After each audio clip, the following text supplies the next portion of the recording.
Hello, bonjour chers abonnés. Ce matin, je vais vous parler d'un thème qui porte sur la gestion des conflits dans le concubinage, communément appelé union libre, ou le viens, on reste. Restez scotchés. N'oubliez pas de vous abonner si vous ne l'êtes pas encore. Partagez et commentez. C'est l'histoire d'une jeune dame qui s'appelait Dame Annie Laure, promotrice d'un grand institut de beauté spa dans la ville où elle exerçait son activité au quotidien. Elle a eu une relation bruyante avec un monsieur et ce monsieur était son copain. Du jour au lendemain, le monsieur a carrément changé de comportement, allant jusqu'à la violenter en lui promettant de lui infliger de pires souffrances.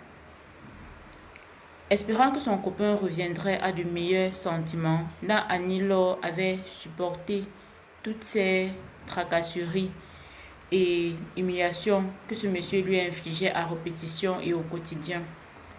Tout ça sans réserve.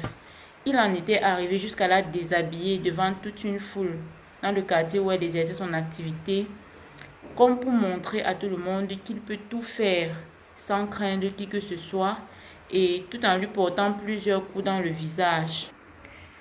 Alors, quand Dame Annie Laure avait décidé de mettre un terme à cette aventure foireuse, le monsieur a donc décidé de fermer cet institut spa sans aucune justification, tout en lui interdisant d'y avoir à nouveau accès et en y installant des individus dangereux qui y gardaient la garde jour et nuit.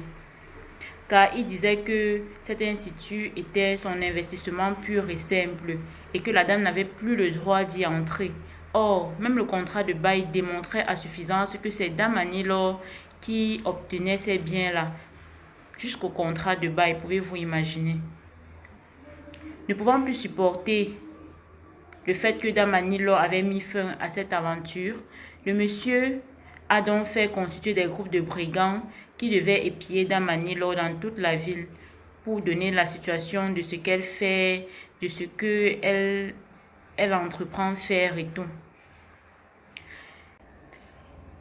Elle avait été abordée maintes fois par des inconnus, lui signifiant qu'elle doit désormais craindre pour sa vie, car le monsieur avait sollicité son élimination pure et simple dans la pure discrétion.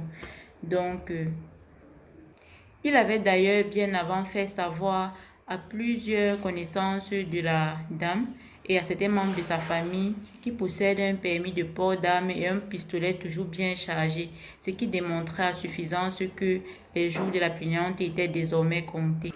La dangerosité et la gravité de la situation n'étant plus à démontrer, Dame Annie Laure craignait donc pour sa vie, non sans préciser qu'elle enregistrait un énorme manque à gagner à ce jour du fait de la fermeture abusive de son institut spa par ce monsieur. Ces agissements, appuyés par des groupes de brigands dangereux, en intelligence avec le monsieur, étaient donc constitutifs de tentatives d'assassinat et de rétention sans droit de la chose d'autrui. Infraction punie et réprimée par le Code pénal camerounais, causait un sérieux préjudice à Dame Annie Laure qui ne pouvait plus supporter.